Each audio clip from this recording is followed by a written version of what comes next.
안녕하세요. 저는 60대 후반 여성입니다. 날씨 화창해진 걸 보니까 시간 되는 대로 가족 여행 떠나고 싶은 생각이 물씬 드네요. 아직 우리 집에 아픈 사람들이 있어서 마음 놓고 여행을 계획할 수는 없지만 문제가 해결된다면 가까운 해외라도 한번 계획해 봐야겠어요. 저는 현재 병간호로 바쁜 세월을 보내고 있습니다. 집에 아픈 사람들이 있다고 했는데 제 딸이랑 사위가 병원 신세를 지고 있거든요. 젊은 사람들이 어쩌다가 나이 많은 저랑 남편보다 건강에 적신호가 오게 되었는지 그 이야기를 해보고자 사연에 올려봅니다. 딸 가진 부모님들이라면 제 이야기에 심장이 철렁할 수도 있을 것 같아요. 한번 들어보시고 위로 한마디씩 부탁드립니다. 제게는 아주 어여쁜 외동딸이 하나 있습니다. 원래 부모 눈에는 내 자식이 제일 예쁘지만 저의 딸은 객관적으로도 예쁘다는 평을 많이 받을 만큼 외적으로 출중한 편입니다. 길거리 캐스팅도 몇 번 들어왔을 정도의 얼굴이라고 말씀드리면 조금 공감이 가실지 모르겠네요. 그러나 제 딸은 내성적인 성격이라서 누구 앞에 나서는 걸 싫어했기에 연예계는 꿈도 안 꿨습니다. 그저 공부만 열심히 하며 평범하게 지내온 아이죠. 딸이 인기가 많아서 딸 사춘기 시절에는 우리 집으로 딸을 찾는 남학생들 전화가 많이 오기도 했습니다. 그런 것 보면 저는 자랑스럽다기보다는 좀 걱정이 되었어요. 아무래도 딸에게는 이성으로부터 오는 유혹과 기회가 많을 테니 혹시라도 잘못된 선택을 할까봐 불안했습니다. 제 딸도 언젠가는 결혼을 하겠지만 부디 좋은 남자랑 결혼하길 바랬죠. 그래도 딸은 대학생 때까지는 통학을 했어요. 그리고 딸은 취업을 하면서 지방인 고향을 떠나 서울로 상경을 했습니다. 그때 저랑 남편이 함께 걱정을 좀 했었는데요. 딸이 연락을 꼬박꼬박 줘서 그나마 딸의 삶을 존중해 줄 수 있었습니다. 과잉 애정이라고 생각하실 텐데 맞습니다. 저랑 남편도 잘 알고 있어요. 딸아이를 너무 사랑하고 예뻐하다 보니까 저희도 이 오지랖을 조절하기가 힘드네요. 어쨌든 딸은 저희 걱정과 다르게 하루하루 밝게 잘 지냈습니다. 전화할 때마다 목소리가 좋아서 마치 기분 좋은 일이 늘 있는 것처럼 느껴졌죠. 남들은 직장 생활을 하면서 좋은 시절 다 갔다고 얘기를 하곤 하던데 제 딸은 적응을 잘하는 것 같아서 다행이었어요. 그러던 어느 날 유독 딸의 목소리가 조심스러울 때가 있었습니다. 왜 그러나 싶었더니 딸이 결혼할 남자가 있다고 소개해주고 싶다는 말을 하더라고요. 그때 솔직히 좀 많이 놀랐고 이걸 기뻐해야 할지 걱정해야 할지 가늠을 하지 못했습니다. 그저 어떤 사람이냐고만 물었었어요. 그랬더니 딸이 같은 회사에서 일하는 동료라고 하더군요. 결혼을 마음먹게 된 이유는 다름 아닌 임신 때문이라는 충격적인 고백까지 했어요. 미안해 엄마. 근데 나 그 사람 많이 사랑하고 있어. 그래서 임신한 거 후회 안 해. 제발 결혼 허락해줘. 우리 잘 살게. 전화로 그 소리를 들었는데 결혼할 남자가 생겼다는 얘기보다 더 숨이 콱 막히는 기분이었습니다. 결국 저는 걱정되는 마음에 쓴소리가 나가버렸어요. 뭐? 임신? 너 제정신이야? 도대체 서울 가서 무슨 짓을 하고 돌아다녔길래 임신을 해? 그게 얼마나 큰 책임이 따른 일인 줄 알아? 그래서 결혼하겠다고 말하는 거잖아. 우리 같이 아기 책임지기로 했어. 나 오빠랑 결혼하고 싶어. 허락해주면 안 돼? 저도 저지만 이 사실은 남편이 아주 크게 들고 일어났습니다. 제가 일부러 아빠한테는 얘기하지 말라고 엄마가 좋게 좋게 말해보겠다고 해서 엄청 조심스럽게 얘기를 했던 건데도 남편은 우리 딸을 임신시켰다는 그놈한테만 온 신경이 꽂혔습니다. 하지만 어쩌겠어요. 이미 딸이 임신을 했고 둘은 결혼을 하겠다는 마음까지 먹었다는 걸요. 남편은 그놈 낯짝 한번 보자면서 저더러 딸에게 그놈 데려오라 하라고 시키더라고요. 혹시라도 남편이 큰 사달을 낼까봐 걱정이 되었지만 그걸 딸에게 말했더니 오히려 잘 됐다고, 이참에 아빠한테 확실히 소개하고 허락받고 싶다고 결의만 다질 뿐이더군요. 저는 그래도 예의상 그놈의 인사를 받아주었어요. 그런데 남편은 인사도 안 하고 맞이할 생각도 없고 그저 거실 소파에 앉아 그놈을 험악하게 바라보기만 했습니다. 남편에게서 뿜어져 나오는 분위기를 알아서 저는 아무 말도 못했어요. 딸이 제 아빠 눈치를 보면서 그놈을 엄청 칭찬하는 덕에 그나마 정적이 좀 깨졌었네요. 그놈도 눈치가 있는 건지 알아서 분위기를 읽고는 다짜고짜 우리에게 죄송하다고 고개를 숙였습니다. 아버님, 어머님, 정말 죄송합니다. 그런데 저 절대 무책임하게 고은이 돌아설 생각 없어요. 같이 아이 낳고 행복하게 살고 싶습니다. 제발 허락해 주세요. 절대 아버님, 어머님께서 걱정하실 일 만들지 않겠습니다. 걱정할 일? 우리가 걱정할 일이 뭔데? 이미 우리한테 얼굴 보이기도 전에 걱정을 시켰지 않나? 실수도 저지르고 무책임하게 임신까지 시키지 않았냐고. 그런데 무슨 걱정할 일을 안 만들겠다는 거야? 우리가 자네 말을 어떻게 믿어? 남편의 목청은 몇십 년 함께 살아온 저도 가끔씩 벌벌 떨립니다. 그런데 남편을 처음 마주하는 녀석 입장에선 얼마나 더 무서웠겠어요. 그놈은 실제로 무릎을 꿇은 채로 손을 달달 떨고 있었는데 그 모습이 한편으론 안쓰럽기도 했습니다. 그러나 솔직히 아무런 준비 없이 혼전 임신을 저질러 버려서 저도 좋게 봐줄 수가 없었어요. 남편은 특히나 딸을 생각하는 마음이 유별납니다. 그래서 더더욱 그놈의 태도를 더 가볍게 보고 성을 냈어요. 감히 남의 집 귀한 딸내미한테 무슨 짓을 한 거야? 자네가 내 딸을 진심으로 마음에 담고 있었다면 임신시키는 일은 없었어야지. 결국 그놈은 처음부터 우리에게 안 좋은 인식으로 찍혀버렸습니다. 그저 무어라 해명도 못하고 넙죽 엎드리면서 정말 죄송하다는 말만 반복했으며 우리 딸을 진심으로 사랑한다는 증명할 수 없는 말만 늘어놓았어요. 저희는 그놈의 된데미도 모르고 배경도 모르고 그저 딸에게 착하다는 소리 하나만 들었을 뿐입니다. 그런데 그 착하다는 것도 믿기가 어려웠어요.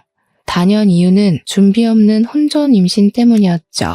남편이 당연히 결혼을 허락해주지 않았어요. 아마 결혼도 안 하고 애부터 덜컥 생긴 딸의 인생을 걱정해서 그랬을 겁니다. 저도 제 남편의 성깔 감당 못합니다. 남편이 거절하자 울면서 사정하는 그놈의 태도가 참 안쓰러웠지만 남편이 완강하게 반대하기도 했고 저 또한 제 딸이 임신을 먼저 해버린 것이 마음에 들지 않아서 끝내 그놈 편을 못 들어줬네요. 딸이랑 그놈은 그 뒤로도 몇 번이고 우릴 찾아왔어요. 그때마다 퇴짜 맞기를 반복했죠. 그러다 제가 처음으로 근본 모르는 그놈에게 마음이 살짝 흔들렸던 적이 있었는데요. 딸에게서 그놈의 부모님이 아주 일찍 돌아가시고 없다는 말을 들었을 때였습니다. 그놈이 고아라고 하더라고요. 자기가 보육원 출신이라서 다 큰 성인이 된 나이에도 보육원에 계속 봉사와 기부를 하고 있다는 소리를 듣고 생각했던 것보다 심성이 고운 것 같아서 마음이 갔어요. 듣자 하니 기부하는 금액이 꽤 되는 것 같더라고요. 돈을 보고 사람을 판단할 생각은 없지만 그래도 제 딸이 의지하고 함께 나아갈 수 있는 형편이 되는 사위면 좋겠다고 생각했거든요.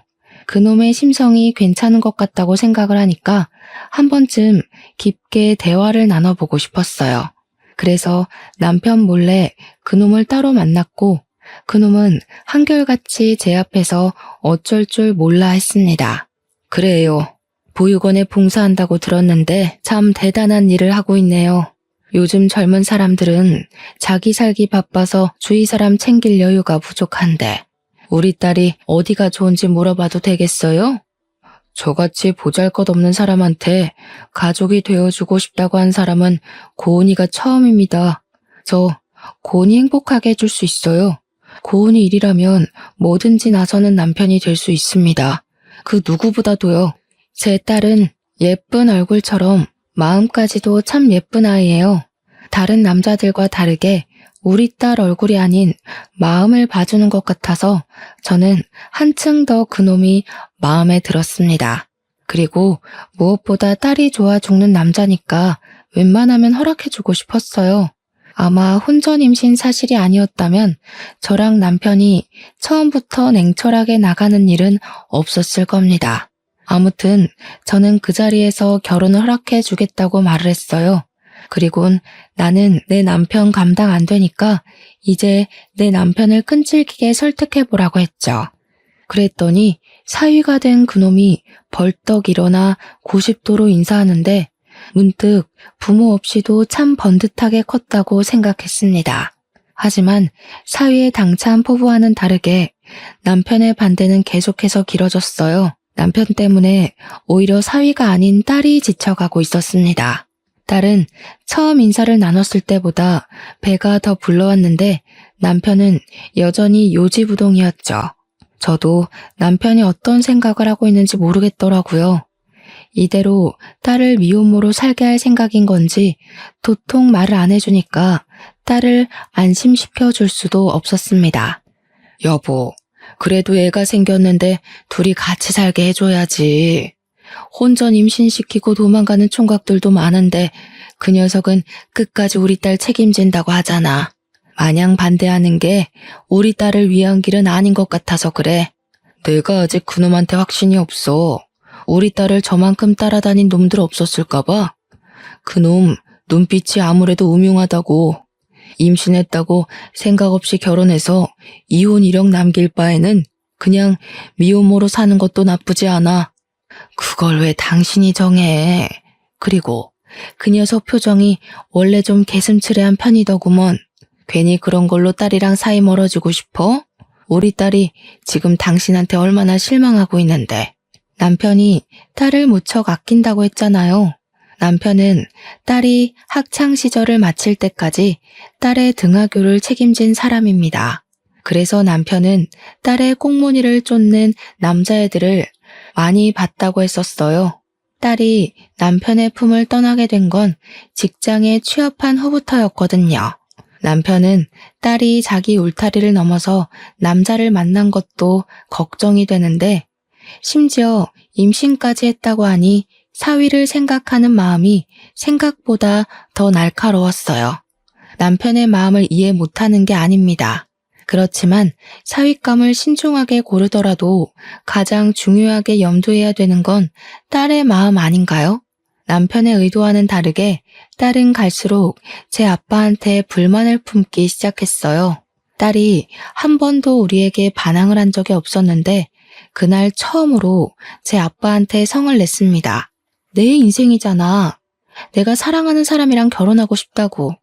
내가 괜찮다는데 왜 아빠가 자꾸 반대해? 아빠가 나 대신 내 인생 살아? 아빠가 말하는 방식 나한테 안 맞다고. 나는 하나도 안 행복하다고. 네가 잘 몰라서 그런 거야. 처음에 신중해야 나중에 골병 안 드는 법이라니까. 시끄럽고 조금 더 지켜봐야겠으니까 그런 줄 알아. 딸은 시간이 흐를수록 화가 나서 우는 날이 많아졌습니다. 임신을 한 몸이라서 스트레스 안 받게 해주고 싶은데 그게 참 힘들었어요. 그렇게 딸 임신은 어느새 8개월까지 흘러 딸의 배가 눈에 띌 만큼 부풀었습니다. 딸은 더 이상 일을 할 수 없게 되어 휴직을 냈다고 했어요. 제가 딸에게 전화해서 본가에 내려오라고 했지만 딸은 자기 아빠 보기 싫다고 결혼 허락 안 해주면 평생 본가에 안 간다고 고집을 부리더라고요. 그때 그 전화를 남편이 옆에서 같이 듣고 있었는데 혼자 고심을 많이 하는 표정이었습니다. 딸이 고향의 발길조차 되지 않겠다고 하니까 불안하긴 했나 보더라고요. 또 딸 혼자서 그 몸으로 병원 다니고 고생하는 걸 엄청 걱정하는 듯 했습니다. 결국 남편은 사위를 데리고 내려오라 하라고 제게 전달을 부탁했어요. 저는 바로 딸에게 연락을 했고 딸은 그 소리를 듣고 신이 나서 사위를 연차까지 내게 만들어 내려왔습니다. 그날 저녁 다 같이 식사하는 자리를 준비했어요. 사위는 여전히 남편을 어려워했고 저는 그래도 남편이 조금 마음을 연 것 같아서 사위에게 다 되었다고 위로 한마디씩 얹어주었네요. 어색한 분위기에는 역시 술을 한 잔씩 하면 좋을 것 같아서 제가 잠깐 슈퍼 갔다 오겠다고 식구들에게 말했어요. 그랬더니 사위가 벌떡 일어나 자기가 다녀오겠다고 겉옷을 챙기더라고요. 그때 딸이 사위를 붙잡아 앉히면서 제게 쪼르르 다가와 팔짱을 꼈습니다. 오랜만에 엄마랑 바람 좀 쐬고 올게. 둘이 얘기 좀 나누고 있어. 한 10분이면 될 거야. 아빠 괜찮지? 딸은 남편과 사위의 둘만의 시간을 만들어주고 싶었는지 귀여운 꼼수를 부렸습니다. 딸이 남편에게 허락을 구했는데 남편이 의외로 얼른 다녀오기나 하라면서 저랑 딸을 보내려고 했어요. 말투가 부드러운 걸 보니 다행히도 사위를 나무랄 것 같진 않아서 안심이었습니다. 잘된 일 같아서 저랑 딸은 서둘러 집을 빠져나왔어요. 집이랑 3분 거리밖에 안 걸리는 가까운 슈퍼를 갔는데 슈퍼 사장님이 성인이 된 우리 딸을 알아보더라고요. 고양이니까 오랜만에 보는 거라서 반겼던 거죠. 그때까지만 해도 오래간만에 느끼는 평화로움에 기분이 좋아서 저절로 콧노래가 나왔습니다. 제가 술을 고른 후 가볍게 먹을 후식을 찾는 동안 딸은 슈퍼 밖에 전시되어 있는 귤박스를 보러 나갔어요. 그 사이 제가 고를 거 다 고르고 카운터에 물건을 올려놓았습니다. 그리고 순간이었어요. 거기 뭐야? 야, 이 살인자야! 살려주세요! 어머, 어떡해? 저 사람 좀 잡아주세요! 바깥에서 웬 아줌마가 고함 치는 소리가 가게 안까지 다 울렸어요. 무슨 일인가 싶어서 슈퍼 사장님이랑 바깥을 나가봤습니다. 그리고 저는 바깥 광경을 보자마자 놀라서 비명을 질렀고 다리에 힘이 풀려버렸죠. 차가운 시멘트 바닥 위로 우리 딸이 머리에 피를 흘리면서 쓰러져 있는 겁니다. 저는 얼른 딸에게로 기어가서 울부짖으며 살려달라고 외쳤습니다. 슈퍼 사장님도 놀란 마음을 가다듬고 급하게 119에 신고를 했어요. 고은아, 안 돼. 이게 무슨 일이야? 딸, 눈 좀 떠봐. 어떡해. 우리 딸 어떡해요. 동네가 고요한 촌이었던지라 그 저녁 시간에 소리를 조금만 질러도 주위 이웃들에게 충분히 들렸습니다. 제 비명에 사람들이 하나둘 나오기 시작하면서 쓰러져 있는 우리 딸을 보았어요. 대개 다들 여기서 오래 산 사람들이라 우리를 알아봤습니다.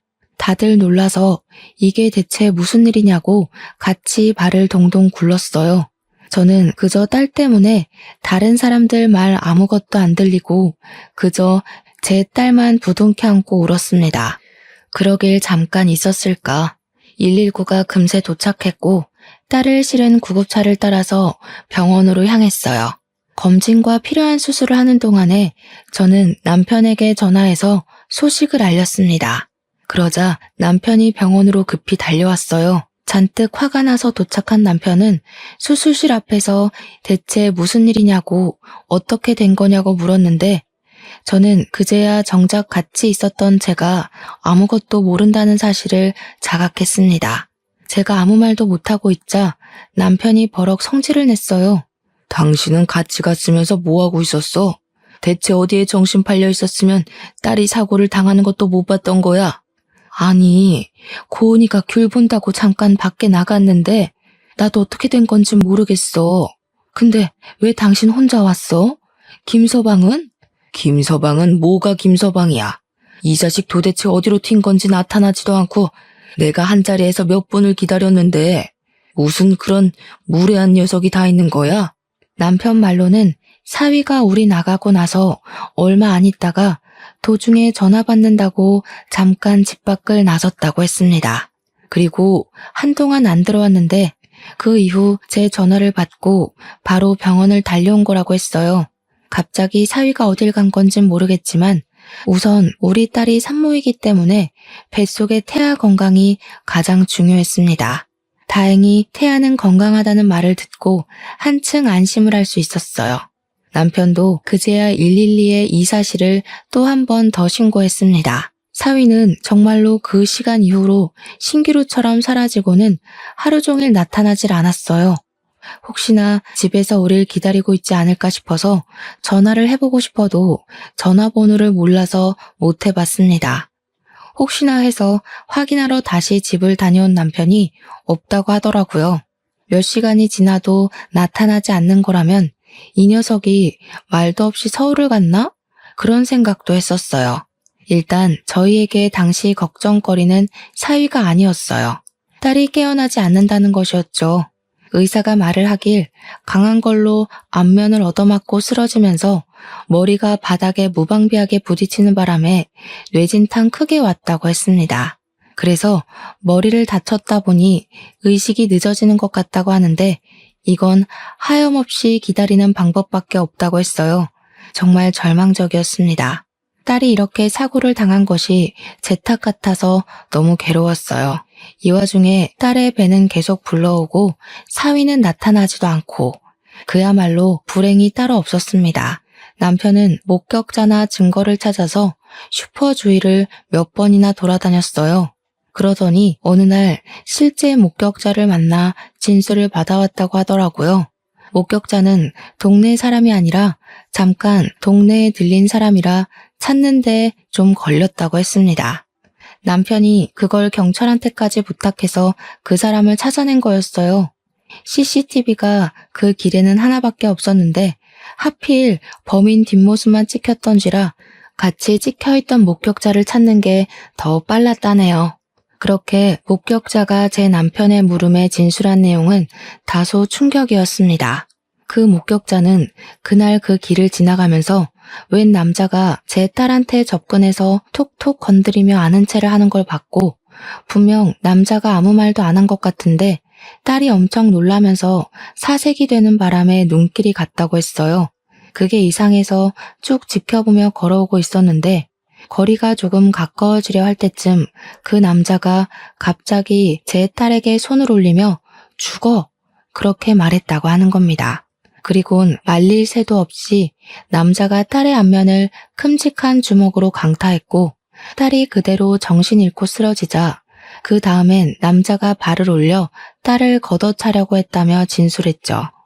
그때 목격자가 살인자다 라고 소리친 거래요. 그렇게 하지 않았으면 남자가 정말 제 딸의 배를 분질러 버릴 것 같았다고 하더라고요. 목격자가 그렇게 소리를 지른 덕에 남자는 딸에게 침만 뱉고 그대로 튀었다고 했습니다. 이건 경찰에게도 보고가 된 내용이라네요. 남편은 몇 번이나 들었을 텐데도 목격자가 진술 녹음을 들으면서 마치 처음 듣는 것처럼 화나 있었습니다. 그리곤 얼토당토하는 추측을 제시했어요. 이거 혹시 그놈 아니야? 이놈이 막상 애 생기니까 책임지기 싫어서 이런 짓 꾸민 거 아니냐고. 왜 확실하지도 않은 걸로 사람을 의심하고 그래. 김서방한테도 사정이 다 있겠죠. 곧 연락 올 거예요. 연락은 무슨, 이미 당일에 잠적한 것만으로 그 새끼는 꽝이야. 그 새끼가 내 딸 이렇게 되기 전에 없어지고는 며칠째 안 나타나고 있잖아. 저는 심성 좋은 사위를 믿고 싶었으나 남편이 얘기하는 정황이 너무 일리가 있어서 의심을 안 할 수 없었습니다. 의심을 안 하려면 사위가 나타나서 우리에게 해명을 해줘야 하는데 모습을 코빼기도 안 비추니까 나날이 의심만 커져갔어요. 딸도 안 일어나 사위는 사라져버려 목격자는 그 범인이 젊은 남자라고 해서 저랑 남편은 결국 생각하는 대로 시나리오를 쓸 수밖에 없었죠. 그렇게 한 1년이 지나버렸습니다. 저와 남편의 시간은 딸이 사고 났던 그 시간에 멈춰 있었어요. 딸도 여전히 그 시간에 머물고 있었고 사위 또한 여전히 깜깜무소식이었습니다. 한 가지 변화가 있었다면 그건 바로 손녀의 존재였어요. 지난 1년 과정에서 딸은 의식불명 상태로 출산을 겪는 바람에 대수술을 했었고 우리 딸 다음으로 염려가 되었던 손녀를 무사히 받을 수 있었습니다. 지옥 같은 1년이 지나오면서 유일하게 설레었던 시간이었네요. 그러나 그 들뜬 마음도 잠시였었죠. 예쁜 손녀가 태어났는데 엄마 아빠의 사랑을 받지 못한다는 게 너무 안타까웠거든요. 저는 손녀 때문에 병원에 오래 있을 수가 없어서 할 수 없이 집에 머무는 시간이 길었고 남편이 대신 제 딸 옆을 하루 종일 지켜주었습니다. 여전히 저와 남편의 가슴에는 대못이 박혀 있었지만 그나마 손녀 덕분에 숨은 쉴 수 있는 상태로 지냈어요. 그러던 어느 날 제가 손녀 분유를 먹이고 막 재운 시간이었는데 갑자기 현관문이 시끄럽게 두들겨졌습니다. 손녀를 겨우 재웠는데 깰까봐 식겁해서 얼른 인터폰을 들어 확인했어요. 대체 누가 이렇게 무례한 짓을 하는 건지 예민해진 감정을 담아서 욕을 해주려고 했는데요. 인터폰으로 보인 익숙한 정체 때문에 저는 입을 틀어막고 말았습니다. 그 사람은 다름 아닌 1년 전에 잠적해버렸던 사위더라고요. 깜짝 놀라서 한참 굳어있다가 문 밖에서 어머님 하는 소리에 정신 차리고 얼른 나가 문을 열어줬습니다. 정말 연락도 없이 사라져버렸던 사위가 맞더라고요. 근데 사위의 몰골이 말이 아니었어요. 당황스럽게도 그놈은 우리를 마지막으로 만났던 그때 그 복장에 목발을 짚고 있는 겁니다. 어머나 세상에, 자네 대체 꼴이 왜 이런가? 아니, 그보다 여태 어디서 뭘 하다가 이제 나타났어? 그날 무슨 일 있었던 거야? 연락은 왜 못했어? 어디서 뭘 하고 살았길래 이 모양 이 꼴로 나타나? 어머님, 고은이는 어떻게 됐어요? 고은이 어딨어요? 고은이 무사한 거 맞죠? 살아있는 거죠? 병자꼴이 다 된 사위는 다짜고짜 제 딸을 찾았으면서 제 딸의 안위를 걱정했습니다. 그러자 저는 남편과 함께 사위를 의심했던 순간이 떠올라서 바로 사위의 멱살을 잡았어요. 정말 자네 짓이야?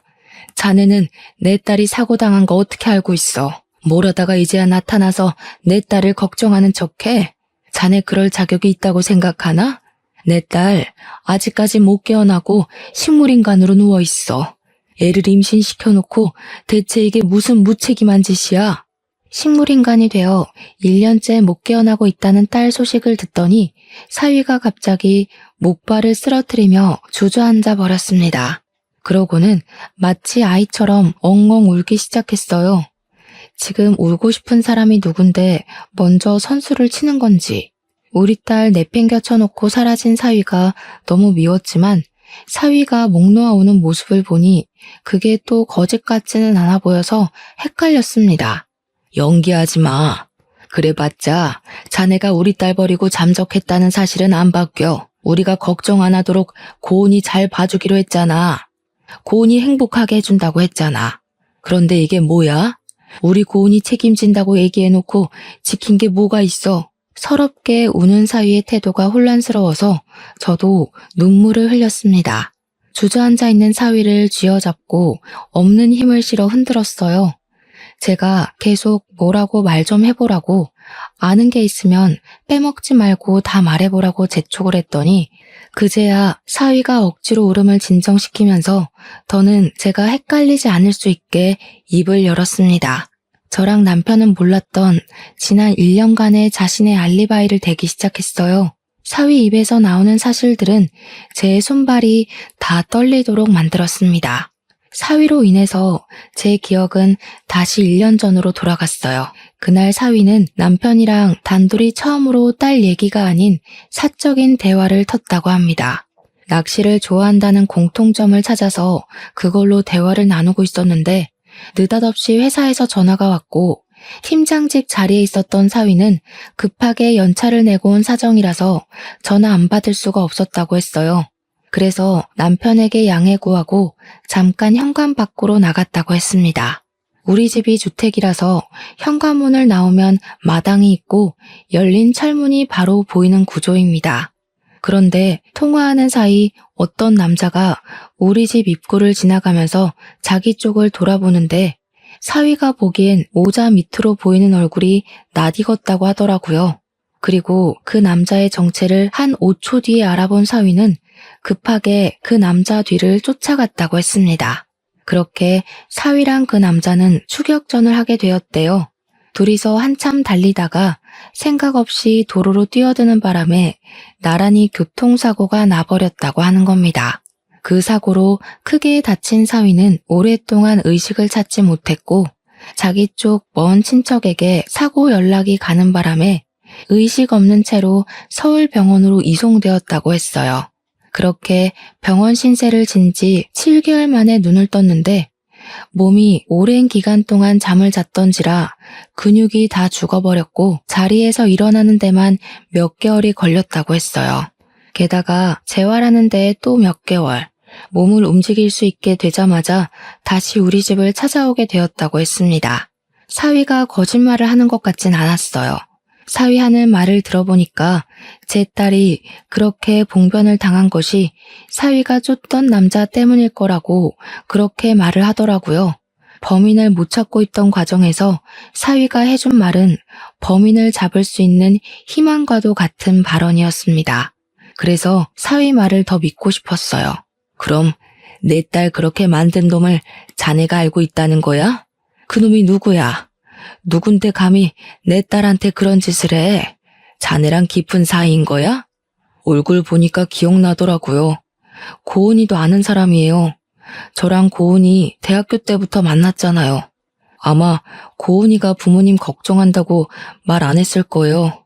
그때부터 고은이를 지독하게 쫓아다녔던 남학생이 하나 있는데요. 그러니까 사위가 하는 말은 이랬습니다.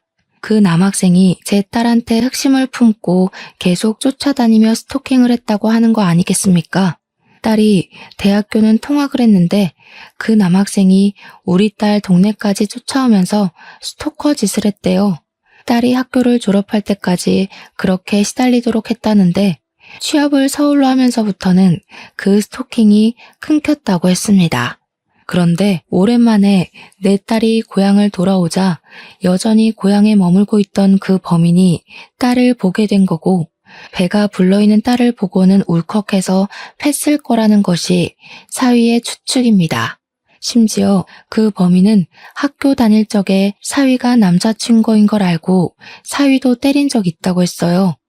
사위는 제 딸을 그놈으로부터 지키려고 항시 대기하고 연락하고 붙어 다녔다더군요. 그런 줄도 모르고 저랑 남편은 사위를 범인 취급하면서 쌍욕을 한 거였어요. 문득 미안했습니다. 그런 일이 있었으면 진작에 말을 하지 그랬어. 나는 진짜 몰랐네. 미안하다. 엄한 사람 붙잡고 원망하기만 했는데 자네 볼 면목이 없어. 아니에요, 어머님. 그런 말씀하지 마세요. 제가 판단을 제대로 못했어요. 고은이가 말하지 말라고 했어도 이런 위험한 사실은 미리 말씀드렸어야 했는데 저야말로 두 분께 너무 죄송합니다. 저는 그제야 몸 아픈 사위를 살피면서 손을 꼭 잡아주었어요. 그리곤 그 범인에 대해서 더 물었습니다. 사위 말로는 그 범인이 가정이 있다고 하더라고요. 와이프도 있고 자식 하나 있는데요. 그런데도 제 딸을 잊지 못해서 그 짓을 벌인 것 같다고 합니다. 어떻게 가정이 있는 가장이 그런 짓을 벌일 수가 있는지 그저 속상하기만 했어요. 제가 몰랐던 이 모든 사실들은 제 혼란을 한꺼번에 잡아먹을 만큼 충격적이었습니다. 다른 건 일단 모르겠고 그래서 그 범인이 지금 어디 있는지가 중요했어요. 저는 사위놈에게 당장 그놈의 낯짝을 저한테 보여달라고 부탁했습니다. 알아봤는데 그때 저랑 같이 교통사고 나서 즉사했다고 하더라고요. 꼭 죗값 받게 해주고 싶었는데 죽어버리는 바람에 못하게 돼버려서 정말 죄송해요. 저도 그놈 잡아서 면상 한 대라도 더 쳐주고 싶었는데 제 딸 그렇게 만든 놈 만나기만 하면 꼭 똑같이 해주고 싶었는데 죽어버렸다니 그것 또한 당황스러운 소식이었습니다. 사위 말대로 지독하게 고통스러운 죗값을 받게 해주지 못해 아쉬웠습니다. 어쨌든 사위가 나쁜 놈이 아니라는 건 일단 다행이었어요. 우리 딸애가 손녀를 낳았는데 애아빠 되는 사람이 형편없는 사람이면 얼마나 더 속상한 일이겠습니까? 불운에 불운이 더해지지 않아서 그 부분은 안심이 되었어요. 저는 일단 사위를 부축해 집 안으로 데리고 들어왔어요. 그리곤 사위 또한 손꼽아 기다렸을 손녀를 사위에게 보여주었습니다. 그러자 사위는 겨우 그친 눈물을 다시 흘리면서 조심히 자고 있는 손녀의 손을 잡았어요. 아기를 방금 재우긴 했지만 그래도 아빠의 품에 안겨줘야 할 것 같아서 제가 손녀를 들어 손수 사위 품에 안겨주었습니다. 아이가 부서질까봐 제대로 만지지도 못하고 있던 사위는 그제야 자기 딸을 마음껏 안아봤어요. 또 엉엉 소리내어 울기 시작했습니다. 이름은 자네랑 딸 생각해서 아직 못 지었어. 너희들이 태명으로 부르던 이름을 대신 부르고 있었다. 이제 아빠가 왔으니 우리 손녀도 이름이 생겨서 좋겠네. 우리 딸도 꼭 깨어날 거야. 자기 새끼를 이렇게 두고 그냥 가래 아니니까. 그렇겠지? 그럼요. 고은이 그렇게 무른 아이 아닌 거 저도 잘 압니다. 감사합니다, 어머님. 어머님이랑 아버님 덕분에 제가 너무 큰 빚을 졌네요. 평생 효도하면서 살겠습니다. 사위는 끊임없이 죄송하다는 말을 연신하면서 오열했어요.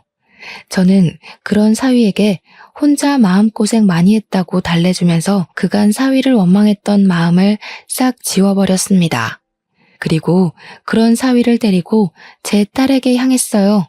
차에서 병원 가는 길에 이미 남편에게 다 설명을 한 상태라 남편도 딱히 사위를 나무라지 않았습니다. 내가 오해했던 부분에 대해선 다 사과를 하지. 그저 딸한테 눈 멀어서 앞뒤 분간 못했던 늙은이 히스테리였다고 생각해주게. 그동안 나 없는 곳에서 우리 딸 지키느라 고생 많았어. 고마워. 울면서 남편한테도 연신 사과하던 사위는 남편이 어깨 한번 두드려주자 눈물을 후두둑 떨구었습니다. 그리고 남편이 열어주는 병실 문 안으로 들어섰어요. 사위는 누워있는 제 딸을 보면서 목발도 제대로 못 짚고 다가가 의자에 주저앉습니다. 내가 같이 갔어야 하는 건데 나 때문에 내가 지켜주지 못해서 이렇게 됐어. 미안해, 고은아. 오빠가 이제야 와서 너무 미안해. 사위는 딸 손을 잡고 하염없이 흐느꼈습니다. 남편과 저는 그런 사위를 방해할 수 없어서 잠깐 자리를 피해 주었어요. 다행히 남편은 사위에 대한 오해가 다 풀렸고 사위를 향해 마음을 정말 열었습니다. 사위는 일을 그만뒀다고 그 이후부터 딸 곁에서 생활하면서 필요한 치료를 받았어요. 그래서 저랑 남편은 사위를 믿고 집에서 잠을 잤습니다. 제가 병원을 가면 사위는 그때만 한 번씩 손녀를 안아봤어요. 그렇게 3년이 더 흘렀지만 제 딸은 여전히 깨어나지 못했습니다. 그런데도 사위는 전혀 지치지 않았어요. 손녀에게 제 딸더러 늘 엄마라고 가르쳤고 하루에 한 번씩 손녀가 딸의 손을 잡을 수 있도록 해줬습니다. 그러다 보니 손녀는 엄마를 엄마라고 아빠를 아빠라고 부를 수 있을 만큼 컸어요. 그래도 손녀가 있으니까 저희 식구 모두가 지치지 않고 딸을 기다릴 수 있었습니다. 손녀는 기특하게도 제 딸이 엄마라는 걸 알아서 그런지 엄마 하면서 고사리 같은 손으로 딸 발을 마사지 해줍니다. 어눌한 발음으로 엄마 일어나 하는데 그때마다 얼마나 가슴이 아린지 몰라요. 우리 딸이 자기 자식의 목소리를 알아듣고 있었으면 좋겠다는 생각을 하면서 애써 마음을 달래면서 지냈네요. 그리고 저희에게 기적 같았던 그날도 평소와 같은 날씨에 같은 분위기였습니다. 사위가 물 한 잔만 달라고 부탁하길래 자리에서 일어나 컵에 물을 따르던 순간이었어요. 갑자기 사위가 고은아 하면서 목청을 높이는 바람에 놀라서 돌아봤거든요. 사위가 딸의 얼굴을 살피고 있었고 손녀도 제 딸 발을 꼭 쥔 채로 제 딸 얼굴만 멀거니 보고 있더라고요. 그래서 저도 얼른 다가가 딸 얼굴을 쳐다봤죠. 정말 미세하게 딸의 안면 근육이 움직이고 있더라고요. 저 너무 놀라서 바닥에 물을 엎질렀어요. 착각한 게 아닌가 했는데 그때 또 손녀가 붙잡고 있는 딸의 발이 조금씩 오그라드는 걸 목격했습니다. 어머, 세상에, 이게 무슨 일이야? 고은아, 엄마 목소리 들리니? 아이고, 김서방, 나 의사 좀 불러올게. 우리 딸 좀 봐줘. 저는 황급히 병실을 튀어나가서 의사를 불렀습니다. 의사 또한 서둘러 저희 병실을 찾아와 딸의 상태를 살폈어요. 놀랍게도 의식이 돌아왔다고 하는 겁니다. 의사한테서 확답을 듣는데 정말 다리에 힘이 풀려서 몸을 지탱하기가 힘들었어요. 저는 그날 잠깐 점심 사러 간 남편까지 급하게 불러서 이 사실을 알렸습니다. 그날 하루 종일 저희 식구들이 울면서 딸에게 엄청 말을 걸었어요. 늦은 밤에 눈을 뜬 딸은 말을 하진 못했고 눈물만 흘렸습니다. 다행히도 우리를 알아보는 듯했어요. 그날은 저희 딸이 다시 태어난 날과도 같다고 생각을 했어요. 그만큼 딸이 기운을 차린 건 기적이었죠. 우리 딸 잘못한 거 아무것도 없잖아요. 잘못 없이 이렇게 생을 보낼 순 없는 거잖아요. 그런 제 기도가 하늘에 잘 닿았던 건지 그렇게 한 달이 더 지난 후 딸은 상체까지 일으킬 정도로 회복을 했습니다.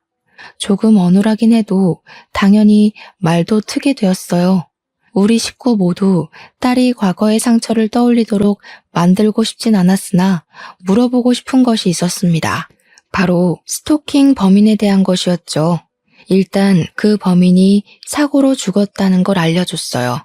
그러자 딸이 잠깐 놀라다가 눈을 질끈 감더군요. 저는 대체 왜 그런 위험한 사람을 식구들에게 알리지 않고 숨겼냐고 물어봤습니다. 그러니 사위가 말했던 대로 딸은 부모님 걱정시키고 싶지 않아서 그랬다고 하더라고요. 미안해 엄마 아빠. 다시는 걱정 안 끼쳐드릴게요. 그리고 아빠, 나 학창시절에 든든하게 지켜줘서 고마웠어. 우리 결혼 허락해준 것도 고마워. 나 늘 아빠가 과잉보호한다고 생각했는데 이번 일로 크게 반성했어. 너무 속상했습니다. 딸이 저희를 걱정해서 비밀로 했다는 건 기특한 마음이지만 저랑 남편은 그런 딸에게 다시는 그러지 말라고 했어요. 부모한테는 자식을 잃는 것만큼이나 무서운 일은 없잖아요. 딸은 저희에게 미안하다고 자신의 생각이 짧았다면서 반성을 하였습니다. 어쨌든 그 범인이 죽어서 한층 안전해진 건 다행이라 생각했어요. 이제는 딸을 그만 혼쭐내고 깨어난 것만으로도 그저 감사하다. 그런 생각만 했습니다. 그렇게 요즘은 모두 마음을 놓고 드디어 가족 같은 가족 분위기를 느끼며 살고 있어요. 딸은 어느새 걸음마까지 자기 딸을 매일같이 안고 있습니다. 자고 일어나면 저랑 손녀가 병원 오기만을 기다리고 있어요. 얼마나 전화를 하면서 빨리 와달라고 재촉하는지 모릅니다. 전혀 귀찮지 않아요. 행복합니다. 제 딸의 지저귀는 목소리를 다시 들을 수 있어서 기쁘고 매일 볼 수 있어서 감격스럽습니다. 제 인생의 모든 복을 다 끌어다 썼다 해도 전혀 아깝지 않고 앞으로도 계속 아깝지 않을 테니 부디 제 딸이 끝까지 기운을 내서 건강을 회복하길 바랄 뿐이에요. 사위는 딸보다 회복이 더 빨라서 이젠 목발을 짚지 않고도 잘 걸어 다닙니다. 그래도 아직 뛰는 건 불가능해서 부지런히 재활 중이에요. 그리고 손녀는 곧 어린이집 입학을 앞두고 있어요. 이제 4살인데 그래도 3살까지는 자기 엄마랑 아빠랑 놀게 내버려 뒀거든요. 딸이 아이를 4살부터는 어린이집 보내고 싶다고 해서 그렇게 해주고 있습니다. 손녀가 하원을 할 때면 제 엄마랑 아빠 만나느라 병원 앞에서 내리겠지만 얼른 딸이랑 사위가 몸을 완전히 회복해서 손녀랑 같이 집에서 만나는 날이 오길 바랄 뿐입니다. 그때 되면 딸이랑 사위 신혼여행을 먼저 보내줄 생각이에요. 그리고 그 다음 가족 여행을 가는 게 좋겠네요. 그런 행복한 날이 반드시 오겠죠? 제 사연은 여기까지였는데 다들 어떻게 들으셨나요? 딸이 있는 부모님들, 저랑 제 남편처럼 극성까진 아니어도 다들 딸 걱정하는 마음이 애틋하시겠죠? 부디 세상의 모든 딸들이 좋은 남자를 만나서 행복하게 살았으면 좋겠네요. 그럼 이만 사연을 마치도록 하겠습니다. 지금까지 긴 글 들어주셔서 감사합니다.